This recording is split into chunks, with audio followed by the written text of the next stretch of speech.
will AB InBev, or in this case, Anheuser-Busch, and the American daughter company, will it be able to survive this?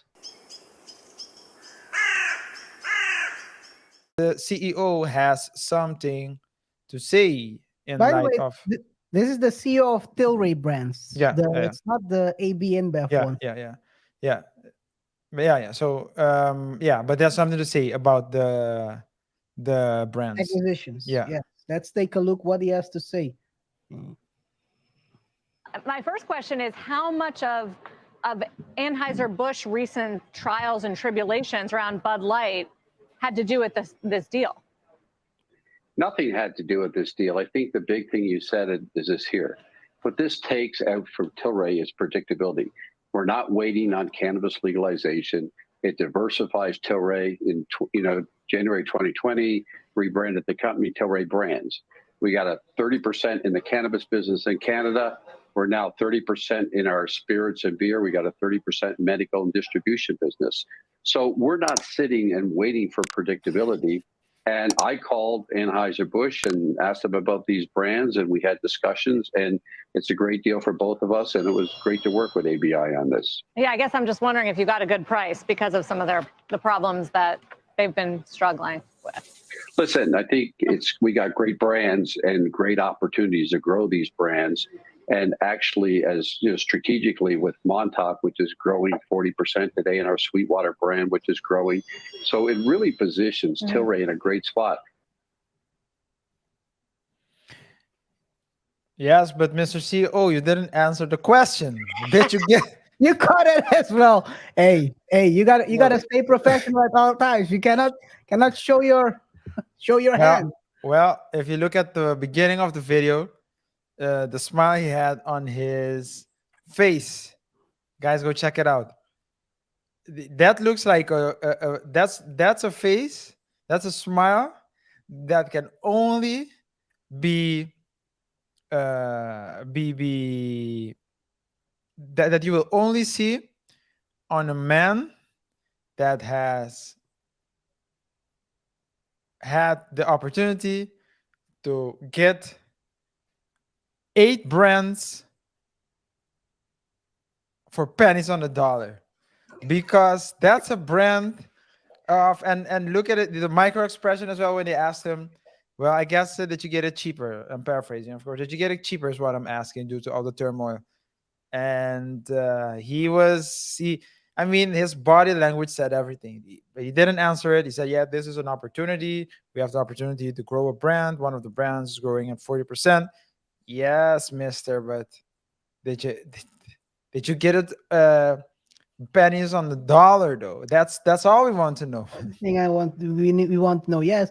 And the only question that would be able to, well, not only, but one of the questions that could help you answer that is, when did the negotiation start?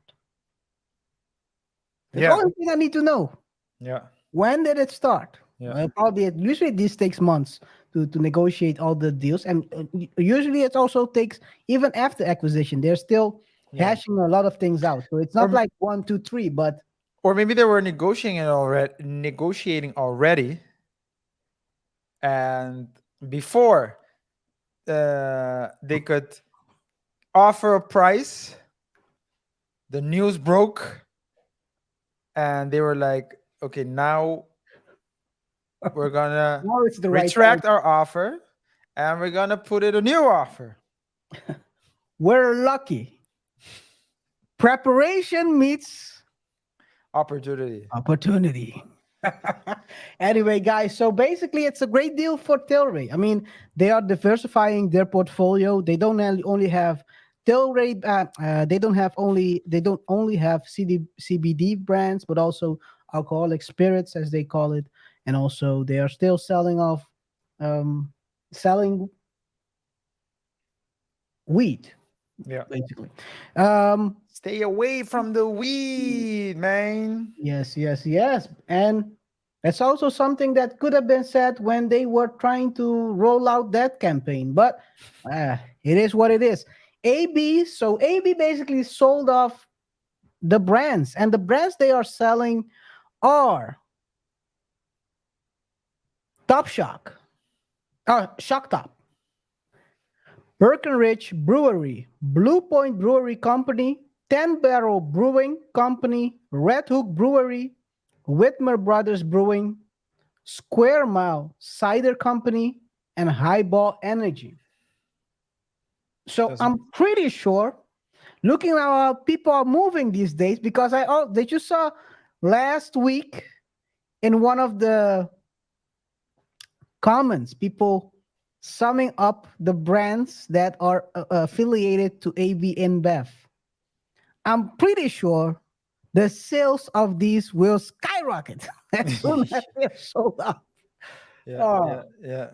people are really very picky these days about the beers they are drinking. I think that's also gonna hurt the brand on the long term. And the question you gotta ask yourself is, will AB InBev, or in this case, Anheuser-Busch, I mean, and the American um, daughter company, will it be able to survive this onslaught?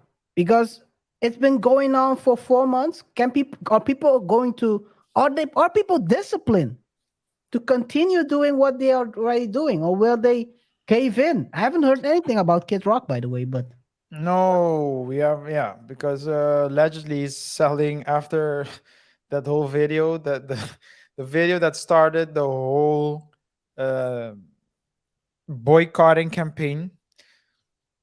It was said that and we covered it in our previous video, that he, or at least his bar was still selling Bud Light. But to answer your question, whether or not they can take it or not, so they can handle the loss or not. And my point is that I said it in the previous show as well, KR. You can't, people like what they are accustomed to. So if you're accustomed to drinking a certain beer, then that's what you drink. If, let's say, due to a boycott, someone changes beer, it's not like they're gonna change back as soon as an apology is stated or something. Because maybe you can try something else and fall in love with it. And I mean, they have a lot of money, so I don't think necessarily that they will fall or go bankrupt or something. And no. they have various brands, so it's like the risk is spread spread out. But yeah, it doesn't seem like they've reached the bottom yet. No. Let's see how far it can go. I mean, yeah, it's going to hurt the company however you look at it, because they lost 390 million in sales, right? It's not, they didn't really lose money, they lost sales in comparison to the previous year. They call it year over year, guys. So they compare always what happened in this period a year ago, and they lost 390 million. The question is, will that continue? Will the trend continue in Q3? We will know that somewhere in beginning of Q4.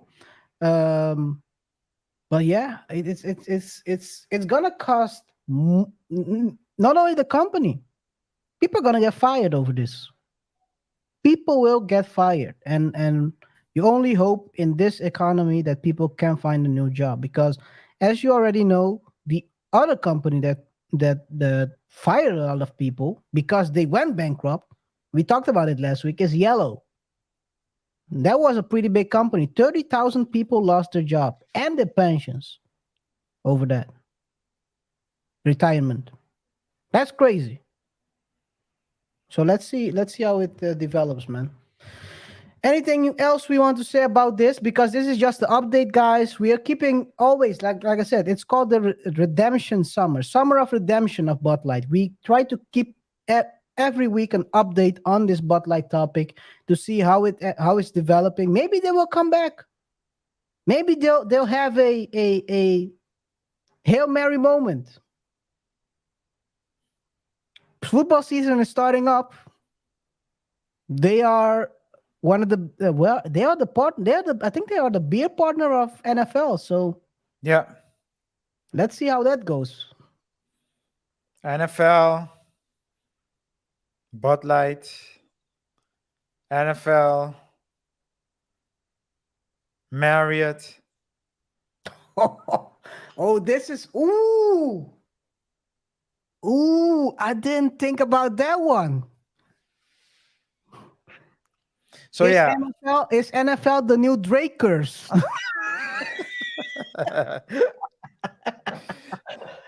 Oh man, no Would man. But that- I have we can I don't have anything to add. Yeah, That would make sense. A lot. that would make sense. Only comments. Okay, let's see how it ends, guys. Let us know in the comments what you think about this whole situation. Do you think that AB InBev will, or Anheuser-Busch, the American part of the company, will it continue to have losses? Will the losses increase year over year for the Q3? Are you planning to? Are you the one? Are you the one guy who's sipping Bud Light in in a corner, so no one sees you? Let us know in the comments.